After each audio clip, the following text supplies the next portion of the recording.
Me voy a concentrar en lo que sigue, en los materiales ferromagnéticos, dejando los materiales ferroeléctricos más bien para estudios científicos. Seguramente van a encontrar muchas aplicaciones en el futuro, pero todavía caen en la categoría de materiales artificiales, de nuevos materiales, cuyo uso está por verse. Me voy a concentrar en los materiales ferromagnéticos en los cuales la relación causa a efecto se puede encontrar con un dispositivo sencillo que viene del siglo XIX llamado el anillo de Rowland.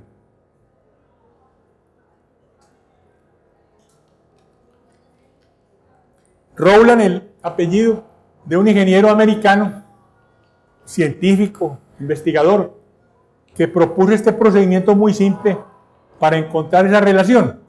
Él hizo más descubrimientos, les mencioné al principio del curso, por un mecanismo diferente al de este, demostró que hay fuerzas magnéticas que dependen de la velocidad y que no son centrales. ¿En qué consiste el anillo de Rowland? Queremos examinar una barra, digamos, de hierro, de un material ferromagnético. Una barra, digamos, cilíndrica circular. Por cierto, cilíndrico circular no es una redundancia, porque yo puedo tener cilindros elípticos, parabólicos. Bueno, tengo una barra del material, esa es mi probeta, la muestra que quiero examinar. Por calor o por mecánica, la doblo para darle la geometría de un toroide.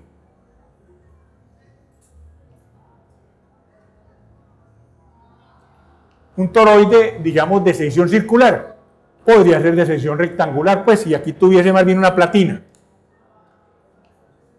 El toroide es la geometría más buena, más perfecta para los circuitos magnéticos. Este es un circuito magnético, tazo de hierro ahí en forma de toroide. Enseguida le arrollo una bobina.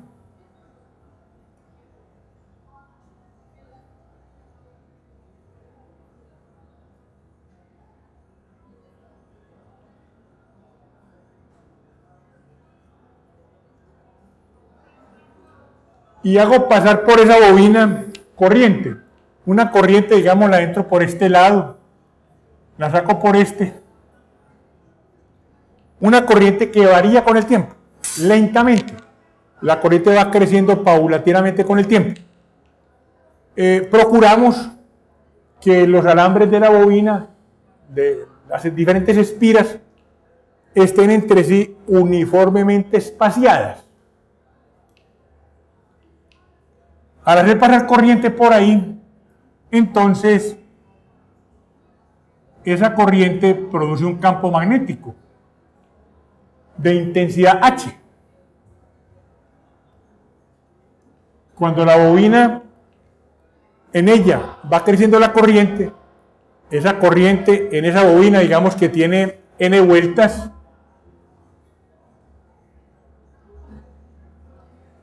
genera un H que podemos calcular por medio de la cuarta ecuación de Maxwell, ecuación que llamé de Ampère-Maxwell.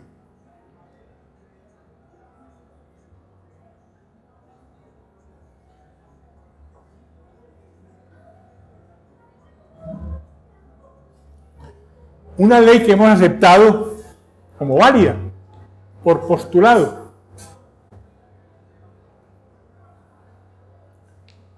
Para calcular H, por medio de esta ley, necesito definir una amperiana.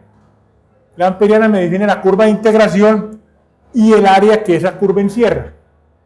Por ejemplo, que la amperiana sea una circunferencia de radio R, una circunferencia que está dentro de la porción ferromagnética, dentro del núcleo, dentro del toroide, y concéntrica, teniendo origen en el centro de rotación, en el centroide de rotación de ese toroide. A esa amperiana, a esa circunferencia, le aplico esta ley. Entonces el vector H, por medio de argumentos de simetría, se encuentra que es tangente a esa curva. Entonces el lado izquierdo de este integral da el H por 2πr. Que H es tangente a la curva y que en todos los puntos de esa curva no varía con la posición. Pues sale a ver el integral. Al lado derecho tengo la corriente enlazada por esa curva. ¿Qué corriente enlazo? Una bobina tiene n vueltas. Cada espira lleva una corriente I. Hay n espiras. Entonces, NI.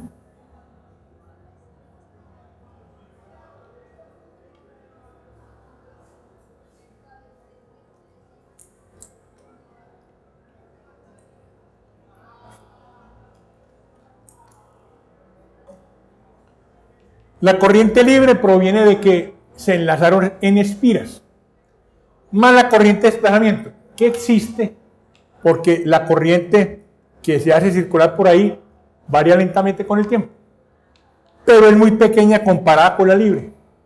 Esta corriente de desplazamiento, en la medida de que la variación con respecto al tiempo sea pequeña, es despreciable respecto a la libre. Entonces de aquí deduzco que H es NI sobre 2πr de esa expresión. Conociendo I, con esta expresión puedo averiguar H.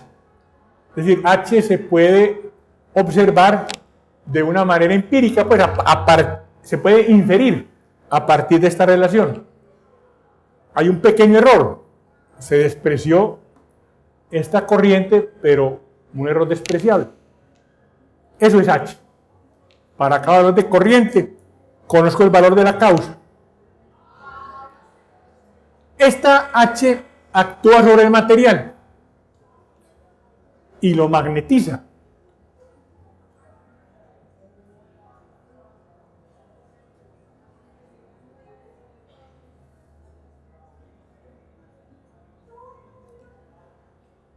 Si el material, como es ferromagnético, tiene unos dipolos permanentes en él, ese H actúa sobre esos dipolos, los empieza a organizar paralelos a H, y eso origina M.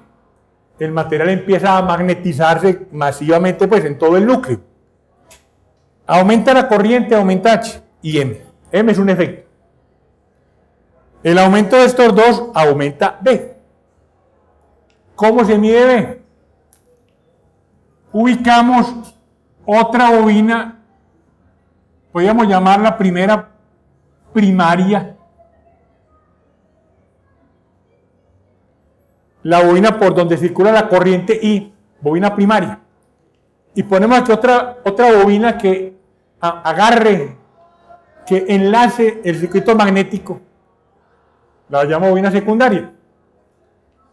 Como la corriente en el primario va creciendo con el tiempo, entonces el flujo magnético que se produce debido a B, hay un B y un flujo magnético, varía con el tiempo.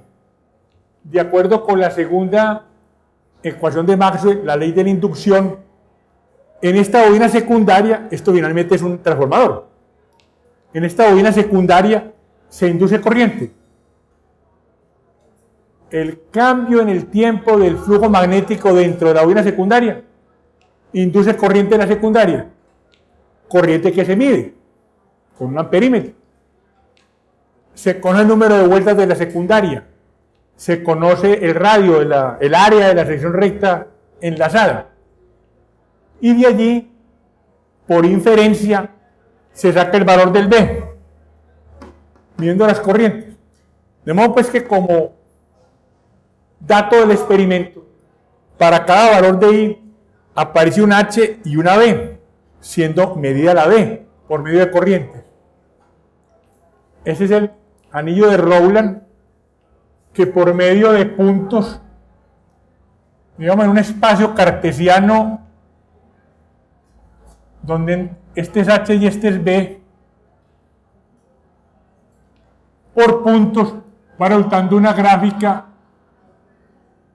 más o menos grosso modo de ese estilo, una curva, material ferromagnético, no es lineal, por puntos, parejas de valores y se juntan. El anillo de Rowland ideado del siglo XIX, pues se sigue empleando. Ahora ya siglo XXI, pues lo sofisticado, la parte digamos avanzada del instrumento, es la forma de medir, más exacta la medida.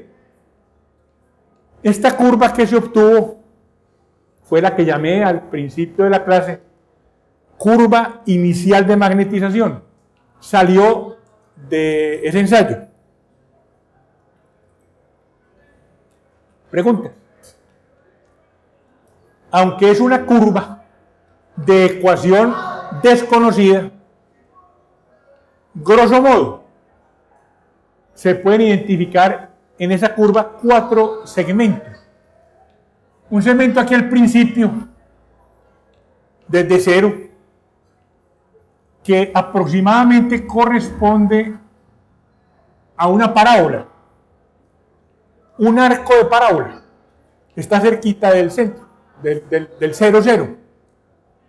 Una parábola cuyo eje de simetría no es el eje B, no es el eje B, está desplazado. Luego un segmento, grosso modo es una aproximación, aproximadamente recto. Luego un segmento curvo,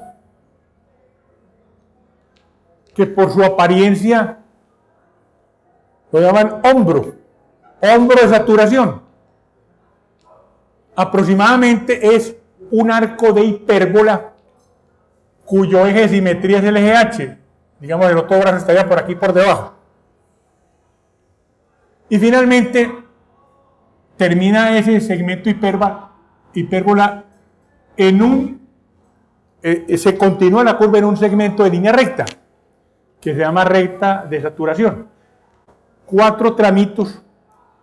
En cada uno de los 4, la unión con el que sigue es suave.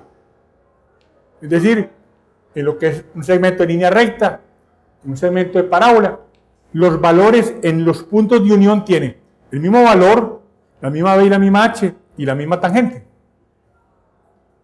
De modo que teniendo estos puntos, pues podríamos escribir la ecuación tramo por tramo y luego con una función escalón de Oliver-Heaviside escribir una sola ecuación para todo desde 0 hasta infinito. ¿Recuerdan la función escalón? Vale 1 a partir de cierto punto y de ahí para atrás vale 0. Entonces 4 ecuaciones, los 4 tramos, una parábola, una recta, una hipérbola, otra recta. Puedo escribir una ecuación, lo que va a permitir, por ejemplo, averiguar toda esta área. Trabajo hecho para magnetizar el material, ya con una ecuación puedo integrar. ¿Por qué recta de saturación? ¿Por qué ese nombre? Observen la ecuación entre los 3 vectores. H crece con la corriente. La corriente es muy grande, H muy grande. No tiene como limitaciones en su crecimiento. M sí. M crece a medida que los dipolos se van organizando, se van poniendo paralelos. Cuando en el material todos los dipolos magnéticos sean paralelos,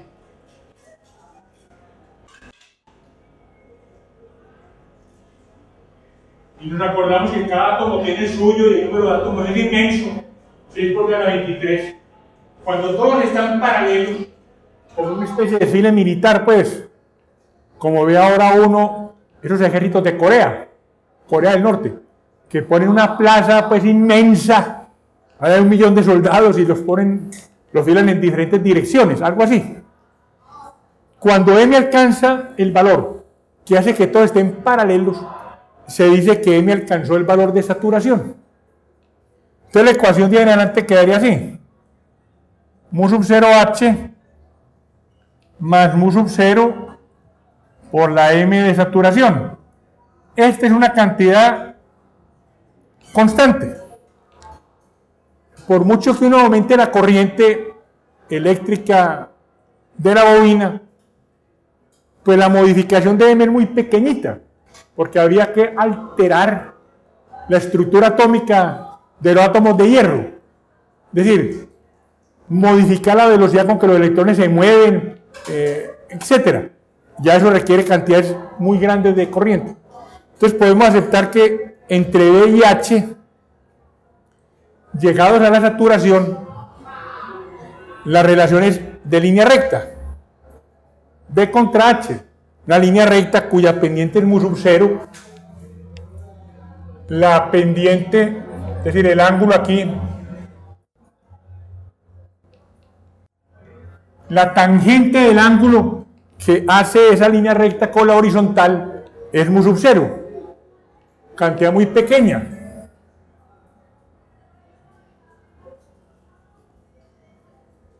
Tangente de ese ángulo, mu sub 0, cantidad muy pequeña. ¿Cuál es el ángulo cuya tangente da 4 pi por 10 a la menos 7? Eso da menos de 1 grado, ¿no? Y seguramente menos de 1 minuto de grado. Es decir, esa recta de saturación casi que es paralela al eje horizontal. Pueden hacer un chequeo ahí en la calculadora, por favor, sáquenme el dato. ¿Cuál es la tangente del ángulo que tiene como valor de tangente 4 pi por 10 a la menos 7? 4 pi por 10 a la menos 7, tangente menos 1, en radianes. O en grados. No, en grados.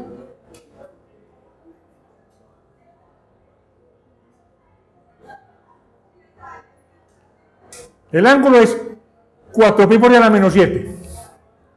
Como es tan pequeño, divida 4 pi por 10 a la menos 7, divídalo por 180 y multiplíquelo por pi. Divídalo por pi y multiplique por 180. Y le da en grados. 4 pi por 10 a la menos 7 lo divide por pi, multiplica por 180. Y la respuesta está en grados.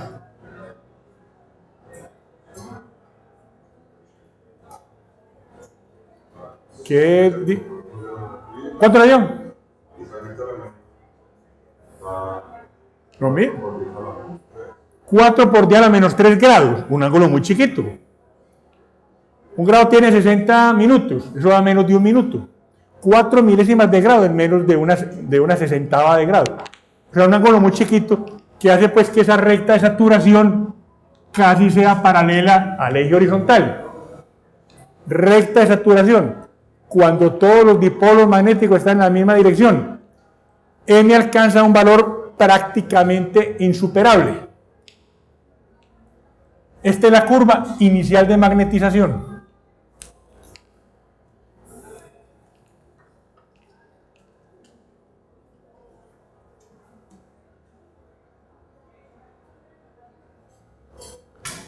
¿Cómo aparece el bucle? Supongamos que en el proceso de magnetizar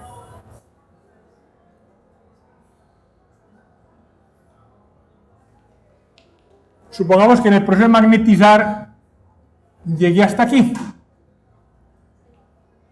El valor de H creció por medio de la corriente hasta alcanzar este punto. Y en ese punto hice que H tendiese a 0. ¿Cómo se hace que H tienda a 0? Simplemente quito la corriente. La corriente aquí alcanzó un cierto valor para esa H, pues desconecto, apago. Entonces la curva no se devuelve por donde subió. Digamos que esta es la curva de desmagnetización. No coincide la curva de Mach con la de desmagnetización. Entonces con un H0 tenemos aquí un B que quedó remanente. Se distingue poniéndole el subíndice R a ese B. Su nombre, remanencia, inducción magnética que quedó retenida.